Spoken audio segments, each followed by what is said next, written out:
Hey everyone, and welcome to the next edition of Biker Bytes Sunday. So, as you saw by the title on the thumbnail and the title of the video, the title of today's story is 20 Bikers Bought Everything at My Garage Sale, then told me to carry it all back inside. 20 bikers bought everything at my garage sale, and then told me to carry it all back inside. They handed me $3,000 in cash, bought every single item on my tables, then told me to carry it all back inside my house. I thought it was a cruel joke. I thought they were mocking the desperate single mother having the most humiliating day of her life. I stood there in my driveway, clutching that money, while these massive, tattooed men in leather vests picked up my grandmother's china, my daughter's dollhouse, my dead mother's pearls, and started walking towards my front door. "What are you doing?" I screamed. "That's not mine anymore. I sold it to you." The biggest one turned around, gray beard to his chest, arms like tree trunks, eyes that had seen things I couldn't imagine. "Ma'am, we know you sold it. That's why we're putting it back where it belongs." I collapsed right there in my driveway, fell to my knees, and sobbed, while my 9-year-old daughter watched her mother completely fall apart. What happened next would change my life forever. But first, let me tell you how I ended up selling everything I loved to survive. My name is Rebecca Lawson. 6 months before that garage sale, I thought I had a perfect life. 18 years of marriage, 2 beautiful kids, a house in a nice neighborhood, a husband who said he loved me every morning before work. Then I came home early from my sister's house and found him in our bed with his 24-year-old secretary. He didn't apologize, didn't beg forgiveness, just looked at me and said, "I've been waiting for you to find out. I want a divorce." 3 weeks later, I discovered he'd emptied our savings account, maxed out every credit card in my name, taken out a second mortgage I knew nothing about. He'd been planning his escape for months, while kissing me goodbye every morning. The divorce papers arrived by certified mail. He didn't even face me. Just disappeared with his girlfriend to somewhere I couldn't find him. He left me with 2 kids, $47,000 in debt, and a house 3 months behind on payment. I sold my car first, then my wedding ring, then my jewelry. But it wasn't enough. The bank sent foreclosure warnings. The electric company sent final notices. My kids started asking why we couldn't afford school lunches anymore. So I did the only thing I had left. I put everything we owned in the driveway and priced it to sell. Emma's American Girl dollhouse that she'd collected since she was 4. Tyler's baseball card collection his grandfather started before he died. My grandmother's china set that survived 4 generations. My mother's pearl necklace from her wedding day. Every item had a memory attached. Every price tag felt like a knife in my heart. The morning of the sale, Emma came outside in her pajamas. She was 9 years old and had already learned that life wasn't fair. "Mommy, why is my dollhouse outside?" I couldn't look at her. We need the money, sweetheart. But Grandma gave me that dollhouse before she went to heaven.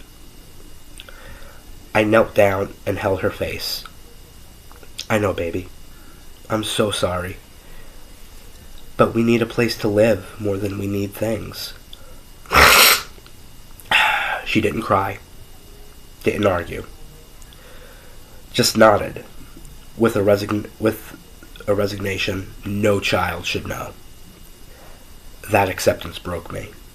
Worse than anything else. Tyler, my 12-year-old, helped me set up tables without speaking. He'd barely talked since his father left. His therapist called it processing. I called it rage. He didn't know how to express. By 8 a.m. the vultures arrived. People who prey on garage sales, offering half price for everything. I said no, even though I couldn't afford to say no. By noon, I'd made $127. That's when the rumble started. So loud, the glasses on the table shook. I looked up and saw motorcycles turning onto my street. One after another. 20 of them. 20 massive machines ridden by 20 massive men. I pulled Emma close, told Tyler to go inside. They parked in a perfect line along my curb. The neighbors watched from their windows. Mrs. Patterson across the street grabbed her phone, probably calling the police. The biggest one dismounted first. Leather vest with Road Warriors Motorcycle Club patches. President insignia. Beard like gray steel wool. Arms covered in ink. He walked towards me slowly, like he knew he was terrifying, and he was trying to soften it. Morning, ma'am. Having a sale? I nodded. Voice gone. He surveyed my tables, my grandmother's china, Emma's dolls, my mother's jewelry. Everything I treasured, spread across tables with humiliating price tags. Then he looked at me. Really looked. Like he could see through my skin to the broken parts underneath. Mind if my brothers look around? I shook my head. He waved, and 20 men fanned across my driveway, picking things up, examining them, whispering to each other. A younger one, maybe 30, knelt in front of Emma. Hey, sweetheart, this your dollhouse? She nodded, gripping my leg. It's beautiful. Someone special give it to you? My grandma, before she went to heaven? Something flickered across his face. He stood and walked quickly to the president. They spoke in low voices, kept glancing back at us. Finally, the president returned. Ma'am, we'd like to buy everything. I blinked. Everything? Every item. Whatever your total asking price is. My hands trembled as I calculated. China, $400. Dolls and Dollhouse, $350. Baseball cards, $200. Mother's jewelry, $600. Everything else, $1,450. $3,000? I whispered. He reached into his vest, counted out 30 $100 bills, placed them in my shaking hands. Now, he said, we need help carrying it inside. What? Inside your house. We need help carrying everything back inside. But you bought it. It's yours. He smiled, sad and knowing. Ma'am, what's your name? Rebecca. Rebecca, I'm Thomas. That young man who you talked to, your daughter, is my son James. Who talked to your daughter is my son James. The other 18 are my brothers. Not by blood, by choice. He gestured to his club. Every single one of us has been where you are. Divorced, broke, desperate. Selling things we love to survive. His voice dropped. I sold my daughter's crib in 1987. My daughter who died of leukemia 2 years later. Sold her crib for $40 to make rent. I've never forgiven myself for that. My chest tightened. James's mother abandoned him when he was 4. I sold his baby pictures at a garage sale. His first steps, his first birthday, his first Christmas. Sold to a stranger for pocket change. I tracked that woman down months later and begged her to sell them back. Thomas stepped closer. Rebecca, you don't sell memories when you're at rock bottom. You sell them when you're ready, when it's your choice, not when life is choking you. He pressed the money firmly into my hands. Keep your grandmother's china. Keep your daughter's dollhouse. Keep your son's baseball cards. We didn't buy your stuff. We bought back your dignity. I collapsed. Right there in my driveway. Knees hitting concrete. Sobs running out of me. Emma ran to me. Mommy, what's wrong? I couldn't answer.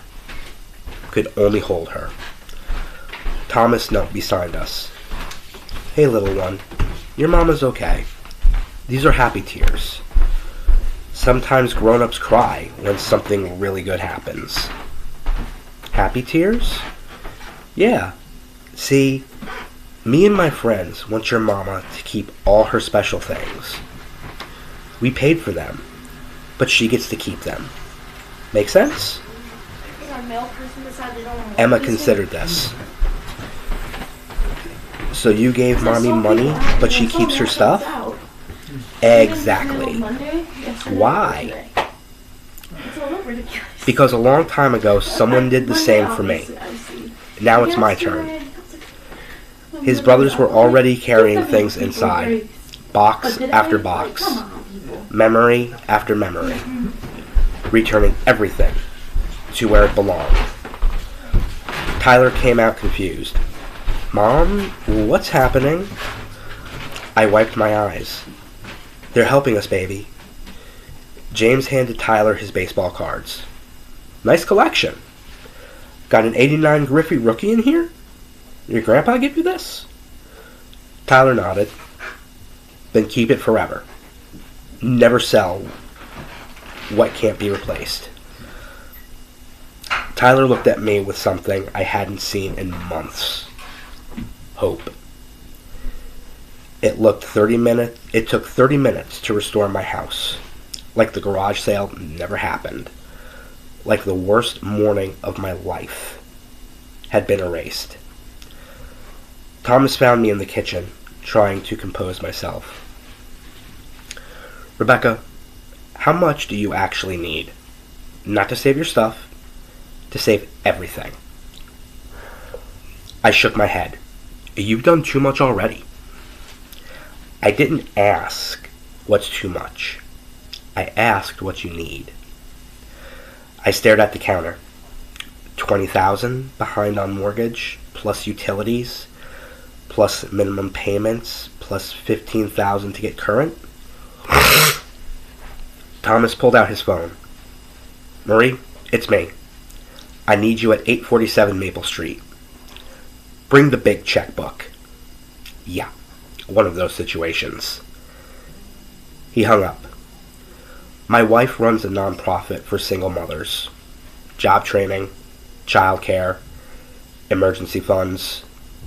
She's going to help you get back on your feet. Why? I whispered. Why do all this for a stranger? Thomas leaned against my counter. 30 years ago, I was living in my truck with James. He was 4. His mother had taken everything.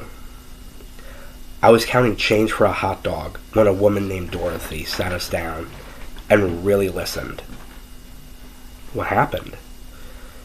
She gave me a job, found us an apartment, watched James while I worked doubles, only asked for one thing in return. What? That I'd pass it forward, that I'd reach back for anyone I found at rock bottom, that I'd never forget. His eyes grew distant. Dorothy died 15 years ago, but I've helped 200 people since. Everyone makes the same promise. Pass it forward. Never forget.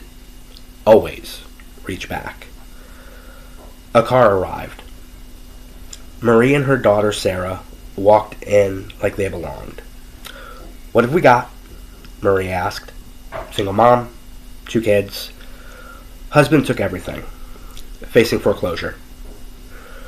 Marie turned to me with the warmest smile I'd ever seen. Hi, honey. We're going to get you out of this. 3 hours later, she'd written checks totaling $16,000. Signed me up for job training, arranged childcare. You'll pay this forward, she said. Not to us. To whoever needs it next. I promise. Outside, the bikers were playing with my kids. Emma sat on Thomas's motorcycle making engine sounds. Tyler showed his baseball cards to tattooed men who were genuinely interested. Thomas walked over. You okay? I don't know how to thank you. Don't thank us. Just remember what today felt like. And when you're back on your feet, find someone drowning. Reach back. The bikers mounted their motorcycles. 20 engines roaring to life. Emma hugged Thomas's leg. Thank you for letting me keep my dollhouse. He knelt and hugged her back. Take care of your mama. He shook Tyler's hand. Anyone gives you trouble, tell them you've got 20 uncles who ride motorcycles. Tyler smiled. First time in months. Thomas looked at me one final time. When you make it, and you will make it, find someone who's drowning. That's how Dorothy lives on. That's how we all live on. They rode away. 20 motorcycles disappearing down my street. That was 8 months ago. I'm working now. Accounts manager. House is safe. Kids are thriving. Last month I saw a young woman counting change for diapers. A baby on her hip. Dark circles under her eyes. The look of someone drowning. I paid for her diapers, sat her down, really listened. Her name is Amanda. Boyfriend left her with a newborn. About to be evicted. I called Marie. Amanda made the same promise I made. Pass it forward. Never forget. Always reach back. 20 bikers taught me that. 20 strangers who refused to take what they paid for. And I'll spend the rest of my life making sure their legacy never dies.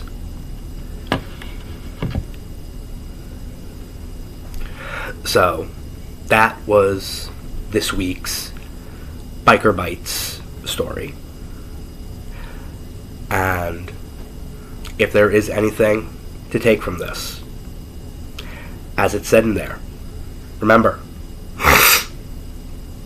if you have the means, help. Pass it forward. Help that person that you see drowning. Remember those 20 bikers who helped a family. And let's always pass it forward. I may not be religious by any way, shape, or form, but I believe in the golden rule. Treat others as you would want to be treated yourself. And I know all of you would want someone to help you when you're drowning. So as it says, when you're able to, pass it forward. Help those that are drowning. I hope you enjoyed this Biker Bytes Sunday. Until next week, everyone. Peace, love, and remember, sometimes real heroes are tatted, wear leather, and ride chrome. See you next week.